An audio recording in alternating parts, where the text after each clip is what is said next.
going? What's going on, ladies and gentlemen, and out there in YouTube land? I'm Will. This is Boston. Wait, you got that backwards. I'm Will and you're Boston. Facts. And welcome to another episode of Magic Talk. And in today's episode, wait, you're skipping past something though. What happened? Well, we got to tell them where we're at. He's right, people. We are located right now at 411 North Circle Drive in Colorado Springs, Colorado. Midnight Games. Dude, you're lying. My line. You're lying. I was the one taking over here. I say it real fancy, and then you hit it with the roof. Come on. Okay, anyway, what we're doing today is we're doing an Ikoria unboxing, as you can see. So, Boston, would you do the honors of opening it? Of course. To people out there on YouTube, this is actually one of my favorite box sets, and I did get a little happy beforehand. But in my defense, I hope each and every one of you know how difficult these things are to open without a handicap. Bam! All right, so we get an Ikoria box topper in one of these boxes. The say? box topper will be a Godzilla card, one single card. Let's see what we got. We got the Godzilla in there. Yes, the Godzilla is in this. Do you have any pull with people over there at Wizards of the Coast? Did they say something special? I wish. Really, come on, I thought you had pull. So we got Godzilla Primeval Champion. Bro, that is what I'm talking about. And if you guys haven't seen the card, it looks exactly like the movie. They'll put it up on the screen, you know, probably over your face. We'll put it up on the screen somewhere here, somewhere. But anyway, there's a buttload of booster packs in this box if you didn't know. And if you didn't know, now you know. Now, we're not going to go off on every single booster pack in here. We're only going to go through a few, hopefully get some good stuff out of it, but we'll see. Definitely, people. So I'm going to go ahead and grab a stack right here. Pass one on to Willard. All right, people on YouTube, that's his name from here on out. His name is Willard. Comment down below. If you comment down below Willard, then you comment down below Bosty for him. Bosty. Really? Boston's a nickname as it is. I know, but now I be out on these streets, bro. Will is a nickname. I'm out on these streets. These people cannot know my government name, especially Wizards of the Coast, because I'm trying to infiltrate the premises and Naruto running the like special layer of mythic cards. I mean, like that whole debacle with the whole Area 51 thing. Dude, how many people actually showed up to that? I so wanted to show up, but my wife didn't let me. She's like, "You have children." I'm like, I would have went out as a hero because I see these things are difficult to open. There's one. Well, pack the first now, one people. I got was known as Colossification. It's a rare enchantment that gives your creature plus 20 and trample. However, the side effect to it is that it taps your creature. Definitely. And the rare for this pack. Lutri the Spell Chaser. Go ahead, Will. Let them know what that do. You can't do an explaining yourself on it? No, I know very limited words. My vocabulary is very limited. Willard. Yes, boss. So go ahead and thanks to people and the millions of people watching at home. I've always wanted to say that. I'm a big Dwayne "The Rock" Johnson fan. Rocky, if you're watching, subscribe. Anyway, Lutri the Spell Chaser, Companion. Each non-land card in your starter deck has a different name. So you could have multiple lands with the same name and then bring this out with your commander in a commander deck. And call one Frank Sinatra. Can you call it Frank Sinatra? Would that be a viable name? I don't know. Would it be? All right, so we're going to talk with the guy that edits the video. You can like scroll through this. Oh, no. We have a thing for him. Editor, he gets to work. Ha! Yeah, so make us do the real fast thing. Like, remember MTV Cribs? And they speed through the house? You don't know what I'm talking about? I never watched Cribs. While he was doing his little banter there, I opened up 2 other packs and got 2 more rares, which are Kahira, the Orphan Guard, legendary creature Cat Beast. It's another companion. Oh no, yeah, you got a companion, so did I. Neat. This companion is each creature card in your starter deck is a cat, elemental, nightmare, dinosaur, or beast card. did. The cat turned into a cat. Well, it turns into more than a cat, though. It turns into 5 different creatures of your choice. You know me, I'm going with cat.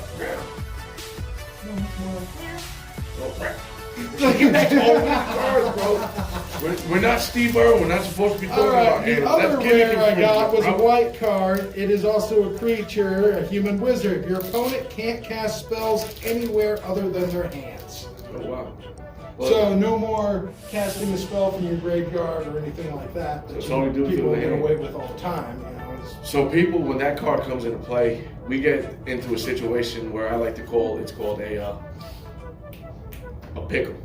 yeah, he's pretty slow, by the way. So in that time, I've gotten 3 more rares.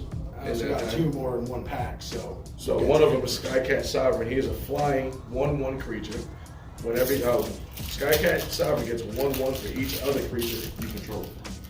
You know what I mean? You have the whole gang before Yeah, but you gotta have flyers in order to use it. So, would it be useful unless you turn all your creatures flying? Or if you use your imagination, how badass would flying cats with horns and stuff like that coming at you look? Huh? I'm saying. Jesus, people. You had to add comedic relief because we don't want to get too technical. All right, 2 other rares that I got were Ruinous Ultimatum. Destroy all non-land permanents your opponents control. It is a 3-color card. Costs you 2 mountains, 3 plains, and 2 swamp. The other rare was a land. Plains, swamp, and forest in Doppelgangers. And to my Magic the Gathering players that are from New York, no, we do not mean New Jersey when you tap swamp cards. You had to bring it up. Yes, I did. Uh-oh. We have encountered he who talks the most. Have you finally gotten a mythic of your own? Yeah, that's what I was going to get to at some point in this video. Did you get a mythic? I'm just saying. Not yet, not yet. Read that out for the but, people. I'll let you go ahead and get that. Get that. Fiend Artisan. Fiend Artisan gets +1/+1 for each creature in your graveyard. So if you've got something that's going to exile cards out of a graveyard, it's great to use against that.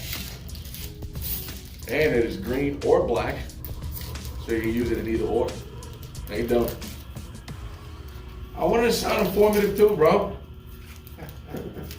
The next one was Lurus of the Dream Den. It's another rare legendary creature, Cat Nightmare.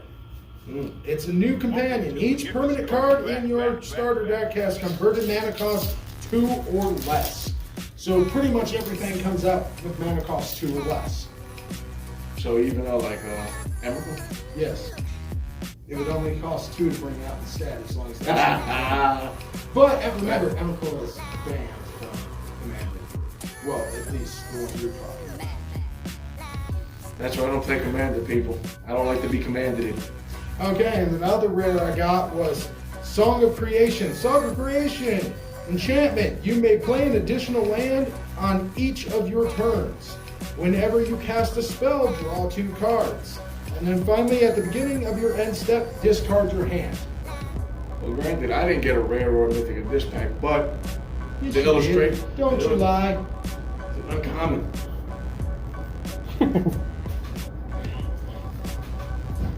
Ha! See, if you pay attention, you find what you're looking for. That's Every my pack bad. comes with a rare or That's my bad, but you have to realize I have the attention span of a peanut. And if I see a foil card that I fancy, I'm gonna look at that one first. But we did get the Sea Dasher Octopus. I got a mythic this time. Would you care to read that one off for the people? All right, go ahead and tell the kid from Fall River, Massachusetts to read this. Ought to be a good one. Vivians Monsters Advocate. See that? It adds some oomph into the reading. It is a planeswalker. You may look at the top card of your library at any time. You may cast creature spells from the top of your library. Its +1 is create a 3/3 green beast creature token with your choice of vigilance counter or a reach counter or a trample counter. That's pretty bad. And its -2 is when you cast your next creature on this spell turn, search your library for a creature card with lesser converted mana cost and put it onto the battlefield and shuffle your library. So that's pretty bad, frankly. I'm a fan of Planeswalkers, and if you don't like Planeswalkers, in the words of Road Dogg and Jesse James, Billy Gunn, we got 2 words for you. Suck it. He likes Planeswalkers as much as people from Boston like LeBron James. They hate to love him. And if you're watching this, LeBron, I hate your hairline. Ha! Second mythic for me. Well, I'm already done with my packs. I only got 2 more cards to explain. What about you? But you pointed out to the people in YouTube land that I am kind of slow, so I'm just living up to your word. I did. He did. Go ahead and share that with the people on YouTube. All right, the new mythic that my friend Boston here, or we'll call him Boston, yes. Any YouTube fans like to call him. Anyway, he got Winona, Joiner of Forces. Now, this is an evil card. Okay, every time Winona attacks, it summons a beast from your deck, a non-human creature, and attacks with it as well. Creature, yes, he is a mythic, but he's a death touch. And he also has, at the beginning of your upkeep, if your opponent controls no permanents with bounty counters on them, you may place a bounty counter on target permanent. If that permanent were to die with a bounty counter on it, it instead comes to your side of the field on the battlefield. Yeah. So I win the Battle of Mythics. He did. He won. He outright beat me. But we still have it's okay. We did get some really good things. Do you want to do half you, half me for the last little bit? Of course. All right. Right down the middle. All right, let's see what happens. This is my only chance to redeem myself. That is true, because I have 4 mythics on the board. That's 1, 2, 3, and no, that's 3. We're 3 people. Oh, we're talking about mythics. My first one after a while. You know, I got 2 now. He cheated. Nethril, Apex of Death. And I also got the borderless alt art version, which is really nice. Legendary creature, cat, nightmare, beast. Mutate of 7. You need a plains or a forest and 2 swamp. It has death touch and lifelink, and also has, whenever this creature mutates, return any number of target creature cards with total power 10 or less from your graveyard to the battlefield. Now, in your infinite expertise, Willard, what kind of deck would you make based around that creature right Just around him, I'd make a mutate deck. there? That was a good idea. There you go, people. We're not only just unboxing, we're giving you ideas for you at home. Although, mutate decks can have a flaw. If you mutate onto only one creature, you screw yourself. Because then that's still only one creature. So a destroy target creature card or an exile target creature card would get rid of the whole stack. Well, just for further reference, people, I know you guys see me opening packs and not saying much until I shut him up with a mythic. But we will go ahead and leave down in the link, and not the comment section, in the, what's it called? The link below? The link below. We'll do that, and we'll leave the links below on the cards that we did draw as honorable mentions, because we don't have time for that. Don't forget to like and comment as well here. Oh yeah, like, comment, subscribe, share with your friends, not your parents, because it just got real, people. I cuss a lot. These are cards that catch my attention, but at the same time, you know, they kind of like confuse me. You know what I mean? We have Extinction Event. It's a rare that we just got in this pack. Choose Artisan. Exile each creature to convert a mana cost of chosen mana.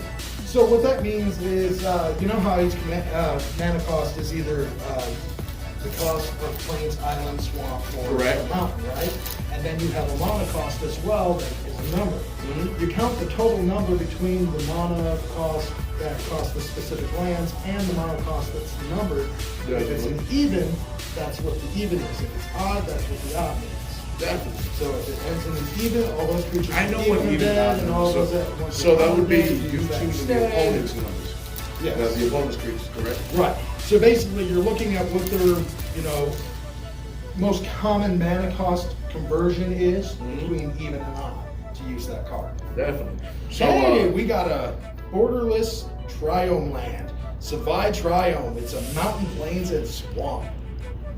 Very nice artwork on that one. I do like the artwork on these. definitely, and that is something from Ikoria that I dug a lot. The illustration on the cards. These guys like really put their foot in it. You know what I mean? They put their foot in it. They made. Oh, look at this! Another mythic. Now we've tied for mythics. We are 3 for 3, and I'm out of packs. So, and I see you are as well. So, how would we break this tiebreaker? I have no idea. Would you like to read this one? I'll read that one. It is a planeswalker, my people. It is Luca, Copper Coat Outcast. He is actually a badass looking guy. Boom, camera. If anything, we'll post it up here somewhere. Yeah, right there. His face. Somewhere. And the +1 to this legendary planeswalker is exile the top 3 cards of your library. Creature cards exile this way you gain. What the hell? I'm lost in myself. Here. Would you like me to take control? Please. Okay. I've been told you I can't be doing this reading stuff. Come on now. I am a product. Okay, as we work, it is Luca, Copper Coat Outcast. It is a legendary planeswalker. The +1 is exile the top 3 cards of your library. Creature cards exiled this way again. You may cast this card from exile as long as you control a Luca planeswalker. Oh.